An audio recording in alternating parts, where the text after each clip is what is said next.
Hello, my name is Alex, the Bareback Contessa. Welcome back to this channel. And welcome, whether you are new or not, to my new apartment. My partner and I moved in together about 2 weeks ago. It is a 2-bedroom, 1 bath, with this beautiful sunroom that I'm sitting in. You can see the amazing light we get in the evening. It's got a nice big dining room and kitchen. I'll take you all on a tour of it. We are still very much settling in. Trying to find some functional pieces that we need just to exist. But it's been a while. I put up a question box on my Instagram this week, got a lot of really great design and moving oriented questions. And since we are very much in the initial design process of this apartment, I wanted to answer a lot of those. So without further ado, let's answer some questions. All right, the first question is kind of a big one. How do you balance organization versus clutter versus decoration? My initial thoughts are that organization and function has to come first. It doesn't matter how nice something looks if you can't upkeep it. I think it's really important to understand how you use your space when you are starting to organize. First of all, pay attention to drop zones. Where do things tend to gather in your home? You know, right where you walk in the door, we have a little end table and a little dish for our keys, wallet, mail, etc. That is a drop zone. In our kitchen, there's the edge of the counter. A lot of things tend to gather there. So for right now, I have set a big plate to gather all of those things. So that is my first suggestion in figuring out organization versus clutter versus decoration. Figure out where things tend to gather and implement solutions with what you have to try and curb some of that clutter. When you move on to organizing, I'm thinking like bathroom shelves, your closet, dressers. What are the most used items and make those the most easily accessible? So if you've got, you're organizing your bathroom and you've got one of those medicine chests that opens up and has some storage in it, that is where all of your daily products should go. Starting at the bottom, your most used, working your way up through least used. Same thing with any cabinets that you might have in the bathroom, kitchen as well. If you are putting something that you're using on a daily basis on the top shelf where you really can't reach, you gotta step on your tippy toes to get the toothpaste down, the toothpaste is not going back up there. So organize. When you are organizing, keep frequency of use in mind. If it's something that you use once a week, once a month, seasonally, put it somewhere out of easy reach so you don't have to worry about it being in the way of the things that you are using more regularly. Once you have figured out some of those initial organization versus clutter questions and have implemented some solutions to curb the clutter in your home, you've put in some drop zones, you've mindfully organized things that you don't find yourself gravitating towards. Wait, let me back that up. Another really great thing that I see, I love the use of a cleanup bin where everything that doesn't belong in, say your living room, when you're cleaning up, it goes into that bin and then you can redisperse it where it needs to go. Think about those various solutions to curb clutter and maintain your parts of organization. Or to maintain your sense of organization that is true to yourself. Think about how you actually function when you're organizing, not what might look pretty on Pinterest or on Instagram. Utilize what you have first, and then once you've figured out if a system works for you, you can get a more aesthetically pleasing version. And then once you have some of that organization figured out, you can move on to the decoration. And that is things like styling your coffee table. Something that I know is both John and I like to put our feet up on the coffee table when we're watching TV. Something that I didn't really do in my old place. So I'm going to keep that in mind when I'm decorating the coffee table. I used to go really maximal on my coffee table. I'm not going to do that here because we're just going to keep moving those books and decorations out of the way. I'm going to go much more minimal on the coffee table. So think about how you're using your space before you are decorating. I hope that's a good answer to that question. A very big question, something I could really make a whole video about. And if that's something that would appeal to you, let me know down below and make sure you follow so that you can see that video. Next question is from someone who just moved in with their boyfriend. They have more kitchen stuff than they have cabinets. Any storage ideas? And we are going through a similar problem. Both John and I have very well stocked kitchens, and there's just not enough storage in it.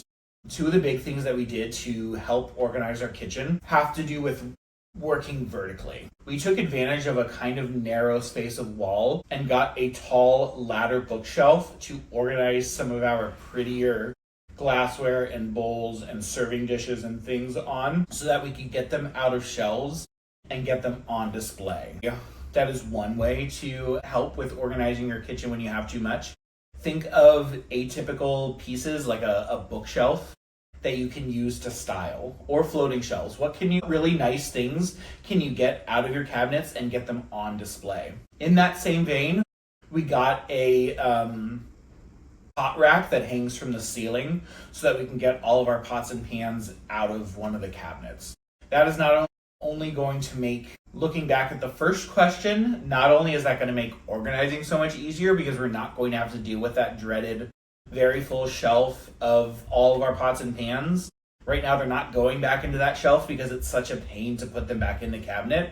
So once we have them all hanging from the ceiling, they will go back in their place and everything will feel a little bit less cluttered. Do you happen to have space like that dead space above your kitchen shelves? That's also a great place to implement some storage. Maybe get some nice wicker bins or baskets and store your excess dried goods up there. Things that you don't use very often because it's going to be annoying to get a ladder out and step on it, get a step stool out to get everything down. That's probably not something you're going to want to do on a daily basis. But some of those less frequently used items, see if you can get them into a bin up on top of those kitchen shelves. And also purge. See what you can possibly get rid of. Are there, aspirational kitchen items? I have a lot of baking goods that I picked up at thrift stores, but my last apartment, the stove sucked, so I never baked. Here I'm hoping that I will bake more, but I've put all of those things in a bin that I'm going to keep for 6 months. And after 6 months, whatever's in that bin that I haven't used is going to go back, or is going to get donated. So that is how I am curbing some of my excess/aspirational clutter in my kitchen. Next question is, how do you organize your books? In my last apartment, I had 3 ladder bookshelves in my dining room. We got a 4th one for this apartment because we have a wall that can take it. And I roughly organize my books into categories. I previously had them organized by color, which looked really nice, but it was really hard to find anything. So now I roughly organize them into categories. That's queer fiction, queer nonfiction, regular fiction, regular nonfiction, books, self-help, social justice, just really rough categories so I can know, what shelf to go to look for the book that I want to read. I also keep maybe 3 or 4 to be read books in my bedroom so that I always have an easy pile to reach for the next book that I want to read, so that I'm not going back to my bookshelves that as frequently. Next question, tips for linen, towel, or clothes storage with no closets or room for more dressers. I think similar to my answer about the kitchen, think about how you can organize vertically. Are you able to hang some floating shelves up high in your bathroom to put your linens and your towels in? In my last apartment, I had a floating shelf above my toilet where I put my towels and my linens, nice baskets to store and organize. You could do the same thing with clothes, maybe bringing out your seasonal decor. Maybe hang a shelf above your door frame and get a few baskets that you can put your seasonal clothing items in. Get them out of sight, out of mind, and stored in what otherwise might be dead space. All right, next question is a very applicable question for someone who just moved. What things help your home feel livable when there are still unfinished projects and boxes? Our entire apartment is an unfinished project. We got all of our storage bins unpacked really quickly, mainly because we rented them and they needed to go back. We used Ready Boxes, both of us, and they were amazing. For all of these big storage bins to your apartment, and then 2 weeks later they pick them up from your new place. You can extend that time if you need it, but you're paying by the week. So you're extra motivated to get all of your bins empty, otherwise you're going to keep paying for them. So we got everything out of boxes really quickly, and I strongly recommend doing that. I would much rather look at some piles on the floor than look at boxes. That is step 1. Step 2, actually I flipped that. Step one should be to have one place in your home when you move that feels removed from the chaos. When I moved in 2 Thursdays ago, I knew that the first thing I wanted to do was to get the living room at least like functioning. So we got all the boxes moved in, and then we worked setting up the living room. We got the rugs down, we got the furniture laid out so that we could have one space that felt free from all of the chaos. We could come into the living room, have our coffee, watch TV, whatever, when we needed a break from the moving and the unpacking. So those are the 2 things that I recommend. First, create a zone where you can get away from the clutter and the craziness and the chaos, and get your boxes unpacked as quickly as you can, because piles are easier. I would rather look at piles on the floor. And also, I think that it lowers the barrier of entry to deal with that pile and organize it. If it's sitting in a box, it feels really contained. It feels really less invasive. But if you've got like we've got all of these piles of sheet music on the floor that we're looking for a storage cabinet to put it in, I'm feeling like extra motivated to find something cool and vintage to store all of our sheet music in, because I'm just staring at the piles on the floor. I think if they were inside of a box, I'd feel less immediacy to get that taken care of. Next question. Any tips for arranging pictures on the wall? I feel like my layouts end up looking awkward. I think that there is a lot of trial and error that goes into gallery walls and photo arrangements. I much prefer an organic feel, so I rarely measure where I'm putting a piece of art up in a gallery wall. I want it to feel organic and feel like it's grown over time, and that I've just kind of added to it as I found new pieces, which I do. So all that to say, I don't really measure. Maybe I should. There is some trial and error involved, but assuming you want like a kind of eclectic, gathered and collected feel, what you really should do, take all of the art that you're interested in including and sort it by size. You're going to start in the middle of your wall, or the space where you want the gallery wall to be, working with the biggest pieces first and work your way outwards. So hang something in the middle, and then hang something of roughly equal weight on either side. And then add something here, and then add something here, and then something down here and something down here. Working your way from largest to smallest, making sure that you're keeping it as balanced as possible on both sides. It's not going to be perfect, but using that as a rough framework, I think will help get you on the right track. When you start with too many small pieces, it can just feel really cluttered and overwhelming, and then you don't have room for the bigger things. So start with the bigger items and work your way outward from the center. And then this is kind of an opposite question. Someone said they don't love collage walls, but they want to display family pictures, and all of their bookshelves are full. Do I have any ideas? And why, yes, I do. I have a really interesting one. I've seen all of these really cool book stands. I've seen acrylic versions. I've seen marble versions. I've seen really pretty wooden versions. I think you should get one of those book stands. Get a really pretty photo album. Fill that photo album up and put that book stand and album on display on your entryway table. Put it on a credenza. Put it on the coffee table. Put it somewhere where you can stop and look at it and enjoy those family photos without having to worry about getting them up on the wall or getting them up on a bookshelf. It'll take up a much smaller footprint that way. Ooh, excuse me. All right, next question is how to determine what order to pack things up, including art. I think that the order you want to pack all of your items up when you're moving an apartment is completely up to you. I think whatever order keeps you motivated and keeps you interested in packing is the order to go with.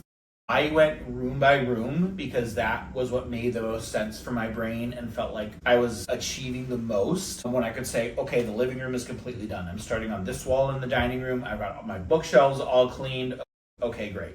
I've got the bar all cleaned. Okay, great. Going room by room, that was how I felt the most motivated to keep packing and keep going.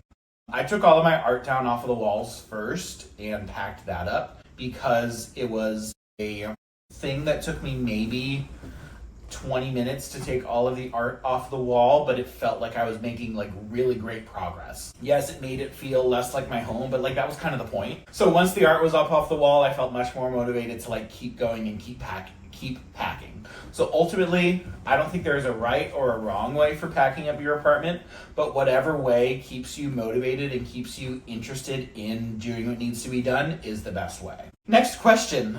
Should every wall have something stuck on it? Should every wall have something on it? They're stuck between hanging too much and too little. I think that this is a personal preference that takes some trial and error to figure out. I think that you need to play with that boundary of what you think is too little and what is too much. And the only way that you can figure that out is by trying. In my living room of my old place, I initially had like a floor to ceiling, wall to wall gallery wall.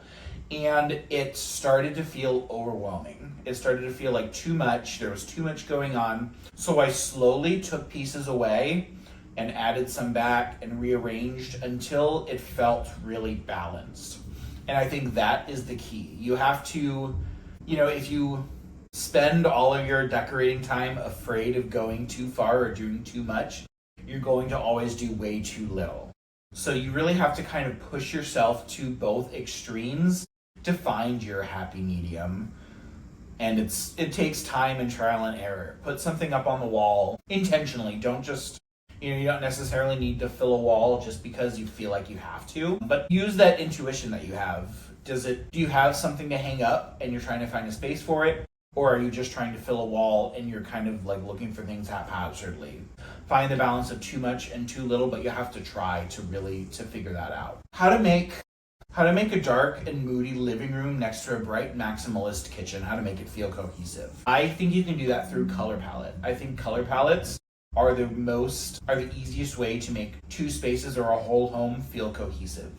I roughly use the 60-30-10 rule for color palettes. That means 60% of a room is your primary color. So that's the walls, that's the wall, other accents, maybe some pieces of furniture. 30% is your secondary color. So that's usually what color you have on the sofa, what color you might have on the end chairs. And then 10% is an accent color. So think throw blankets, vases, pillows, those kind of things are your accents. And in different rooms, use the same colors but in different ratios and proportions. So let's say your color palette is blue, pink, and green. In the living room, your primary color is blue, secondary is green, accent is pink. Maybe in the kitchen, pink is the primary color, green is the secondary, and blue is the accent. So play with those proportions, play with shades, play with saturations, but keep those 3, 4, 5 core colors present throughout all spaces to make it feel cohesive. All right, the last question I think is a really, really good one, and they want to know the best updates to make to a rental when you first move in.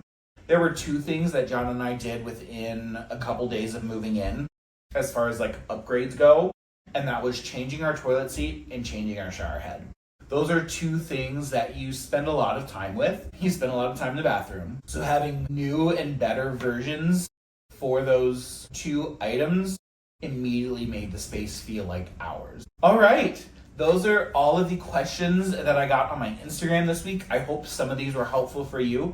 If you have any other questions about decorating, moving, design, mood boarding, leave them down below. If you'd like to talk more one-on-one, you can book a free consultation at the link down below. Thank you so much for watching. If you got anything out of this video, give it a thumbs up and be sure to subscribe for more. I will see you soon for the next one. Bye!